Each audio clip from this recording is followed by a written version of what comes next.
Um menino franzino que desafiou todos os prognósticos Rio de Janeiro, anos 1960.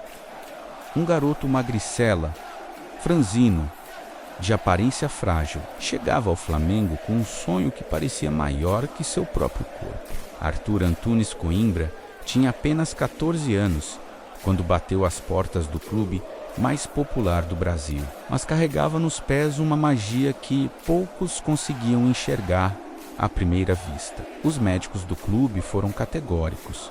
Aquele menino, subnutrido, com apenas 1,72 metros e pesando pouco mais que uma pluma, jamais teria estrutura física para se tornar jogador profissional. Recomendaram que desistisse do futebol, mas Zico tinha algo que nenhum exame médico poderia medir: fogo no coração e talento nos pés. Nascido em 3 de março de 1953, no bairro de Quintino Bocaiúva, Zico era filho de uma família humilde. Seu pai, José Antunes Coimbra, era funcionário do Ministério da Agricultura, e sua mãe, Matilde, cuidava dos 5 filhos com dedicação absoluta. O apelido Zico veio naturalmente, uma forma carinhosa de diferenciar Arthur de seu irmão mais velho, que também se chamava Antunes.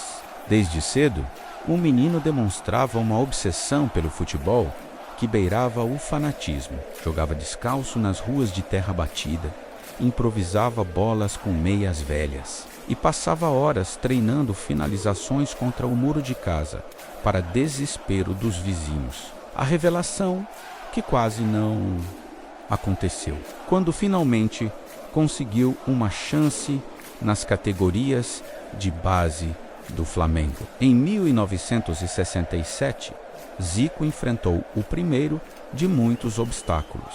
O laudo médico desfavorável quase encerrou seu sonho antes mesmo de começar. Mas o técnico Carlos Alberto, que dirigia as divisões menores do clube, viu algo especial naquele garoto. Ele pode não ter o físico, mas tem algo que não se ensina: inteligência e categoria, argumentou aos dirigentes. Zico ganhou uma chance, talvez a única que precisava. Nos treinamentos, o jovem Arthur compensava cada centímetro e cada quilo que lhe faltavam com técnica apurada, visão de jogo privilegiada e uma determinação que impressionava até os jogadores mais experientes. Acordava às 5 da manhã para correr nas ruas do Quintino antes de ir ao clube. Ficava após os treinos, praticando cobranças de falta e finalizações. Sua mãe precisava literalmente erancalou do campo quando já era noite. Enquanto outros garotos saíam para se divertir,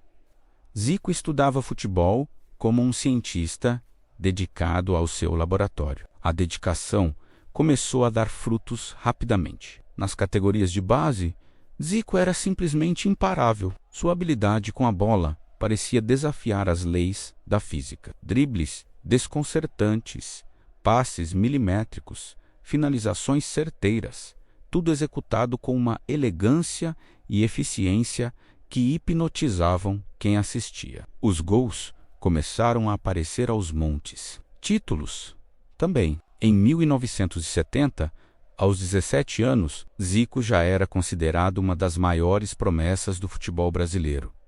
E o Flamengo sabia que tinha em mãos uma joia raríssima. No dia 21 de agosto de 1971, finalmente chegou o momento que mudaria tudo. Zico estreava como profissional do Flamengo em uma partida contra o Grêmio, válida pela Taça Intercontinental. Tinha apenas 18 anos. Naquele dia, o menino franzino que os médicos haviam desenganado começava a escrever uma das mais belas histórias do futebol mundial. O que ninguém imaginava era que aquele garoto tímido se transformaria no maior ídolo da história do clube mais popular do Brasil e em um dos jogadores mais geniais. Os primeiros passos rumo à glória, os anos iniciais de Zico como profissional, foram de adaptação e aprendizado. Entre 1971 Em 1974,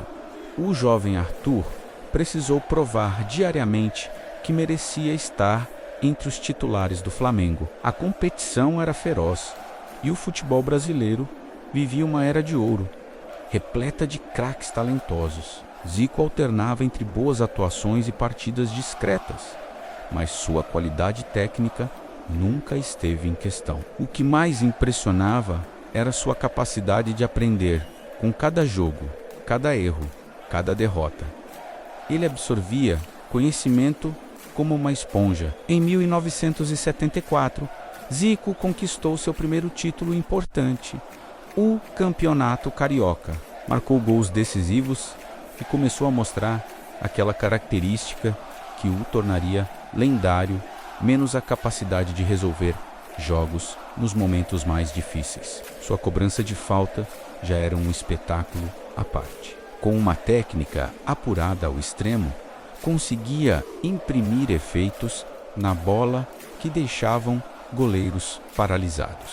Não era apenas força bruta, era geometria, física e arte, combinadas em perfeita harmonia. A camisa 10 e a responsabilidade quando Zico herdou a lendária camisa 10 do Flamengo. Assumiu não apenas um número, mas um legado. A camisa havia sido usada por grandes jogadores e agora pesava sobre os ombros do jovem Arthur. Mas Zico não apenas carregou esse peso, ele o transformou em combustível para sua genialidade. A partir de 1975, o mundo começou a ver a real dimensão do talento daquele jogador.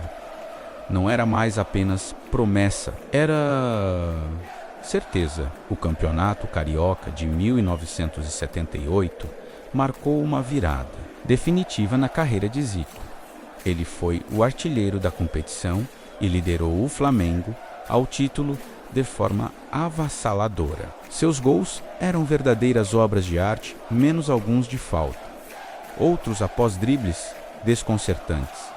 Muitos após jogadas ensaiadas que ele mesmo desenhava nos treinamentos. A torcida do Flamengo, já apaixonada, começava a ver nele algo além de um grande jogador, um ídolo, um salvador, um símbolo de tudo que o clube representava.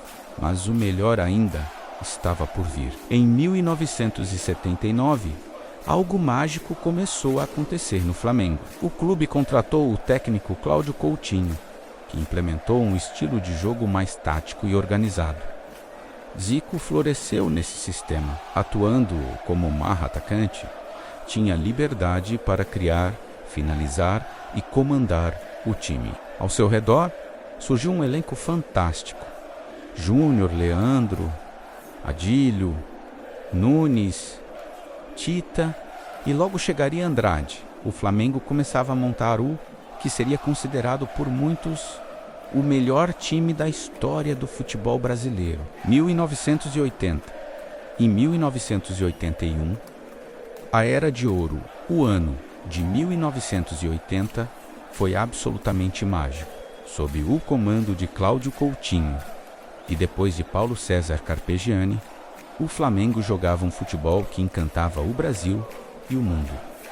Zico estava em sua melhor forma. Marcou 21 gols no Campeonato Brasileiro, liderando o Flamengo ao título de forma dominante. Mas não eram apenas os números que impressionavam menos. Era a maneira como jogava. Cada partida parecia uma aula de futebol. Seus passes rasgados, suas finalizações precisas, sua visão de jogo privilegiada faziam com que até os adversários parassem para aplaudir. O auge veio em 1981, menos o ano mais glorioso da história do Flamengo e talvez o melhor momento da carreira de Zico.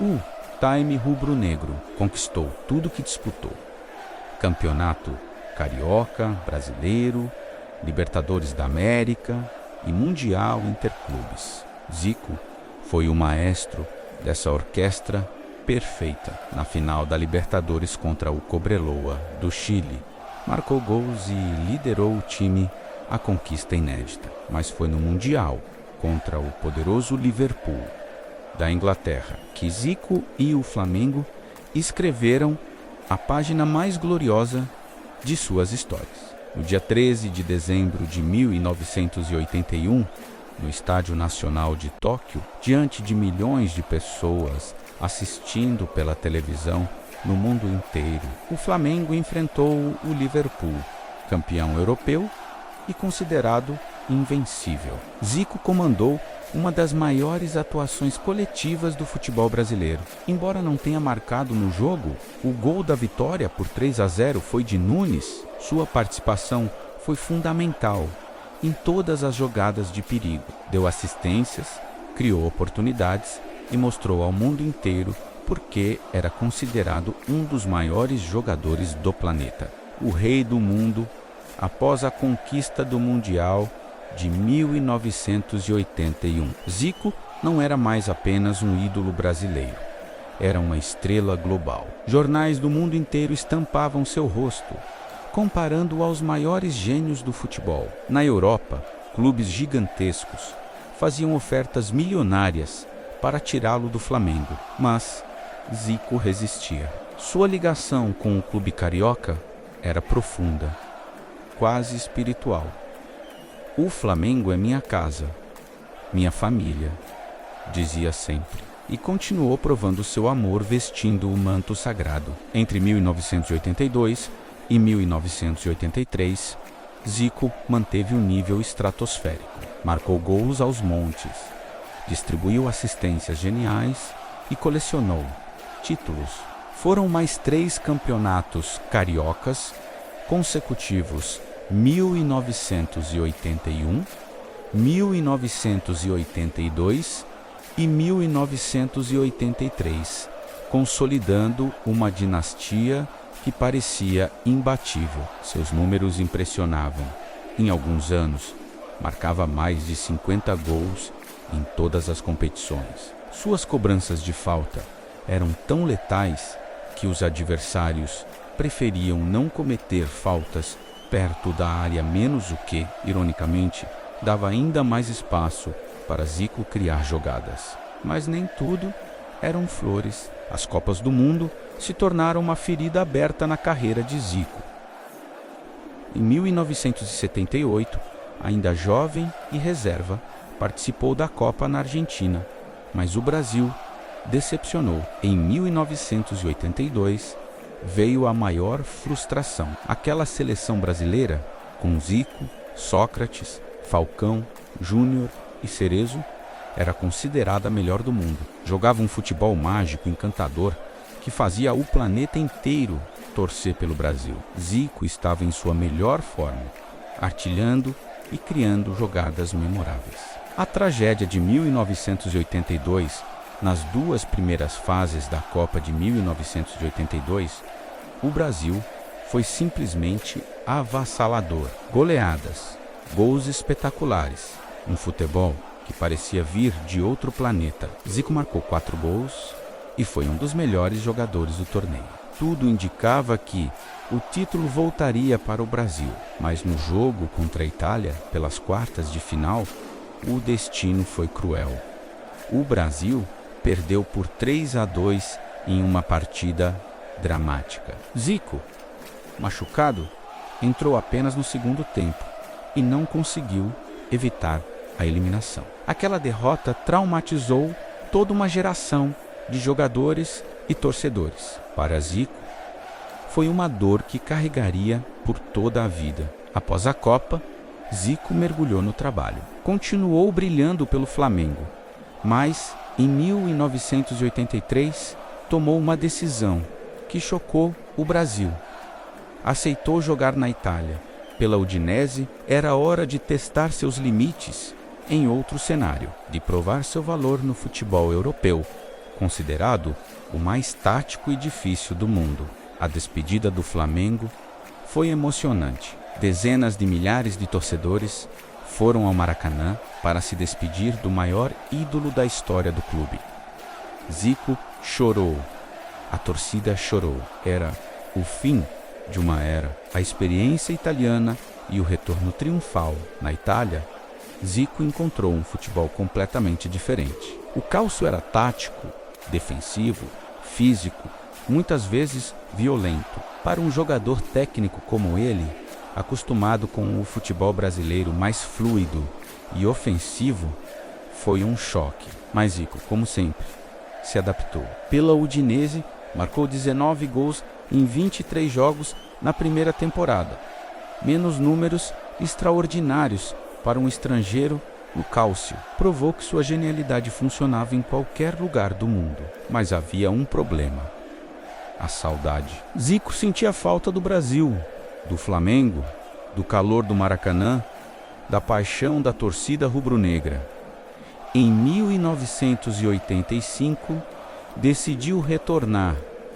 A volta foi apoteótica. Mais de 100 mil pessoas foram ao Maracanã para receber o filho pródigo.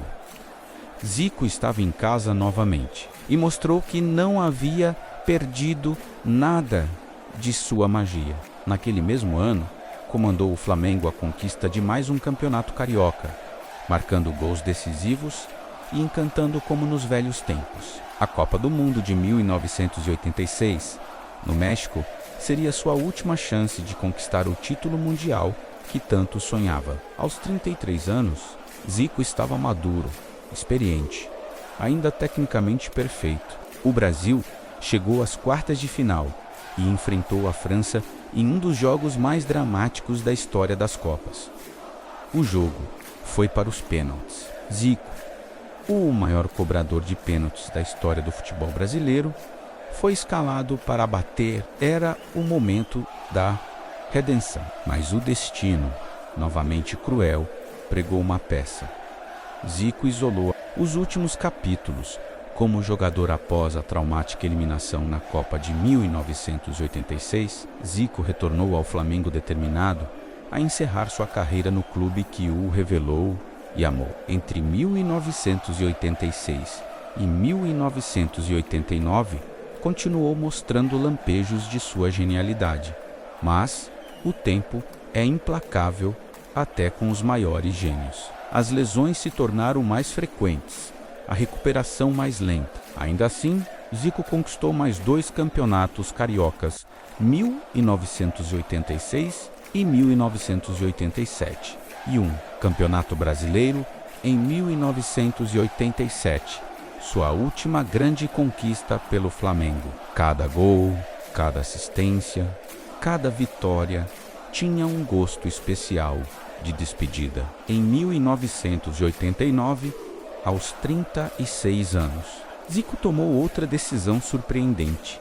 Aceitou um convite milionário para jogar no Japão, pelo Kashima Antlers. Na época, o futebol japonês era amador e pouco expressivo no cenário mundial. Mas Zico viu ali uma oportunidade, não apenas de ganhar dinheiro, mas de contribuir para o desenvolvimento do futebol em um país apaixonado pelo esporte. Foi uma decisão que mudaria não apenas sua vida, mas também a história do futebol japonês. No Japão, Zico foi recebido como uma divindade. Os japoneses, conhecidos por sua admiração pela técnica e pela disciplina, encontraram em Zico o exemplo perfeito de ambas.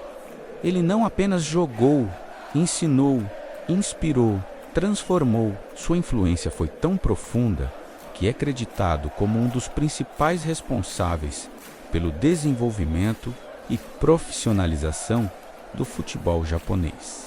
Marcou gols importantes, liderou o Kashima Antlers a títulos e, mais importante, deixou um legado de conhecimento e paixão pelo futebol. A despedida dos gramados, Zico jogou no Japão até 1994, alternando passagens entre Kashima Antlers, a seleção japonesa como jogador honorário em partidas festivas e até mesmo um breve retorno à Udinese em 1993.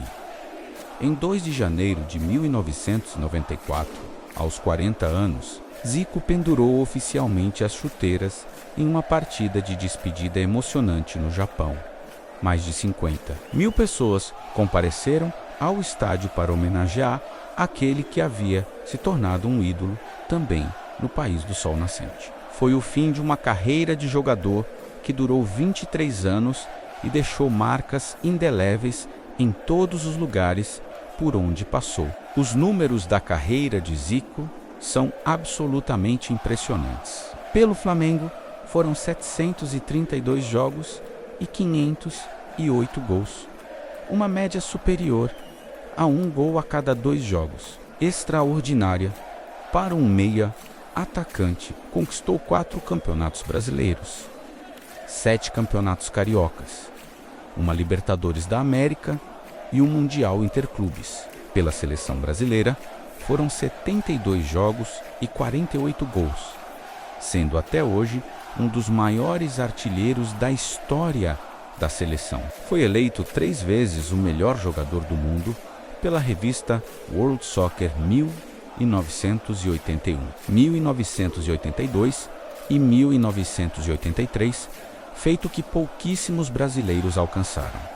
Mas Zico foi muito além dos números. Revolucionou a forma de cobrar faltas, transformando-as em arma letal. Sua técnica era estudada e copiada por jogadores do mundo inteiro. Marcou 101 gols de falta ao longo da carreira, menos um recorde que parece inatingível. Sua inteligência tática, capacidade de ler o jogo e tomar decisões em frações de segundos o colocavam em um patamar acima. Era o jogador completo, chutava com ambas as pernas, cabeceava bem apesar da baixa estatura, tinha visão de jogo privilegiada, era um líder natural e, acima de tudo, tinha uma paixão genuína pelo futebol. O legado imortal, após pendurar as chuteiras, Zico não se afastou do futebol. Tornou-se treinador e dirigiu diversos clubes pelo mundo, incluindo o próprio Flamengo,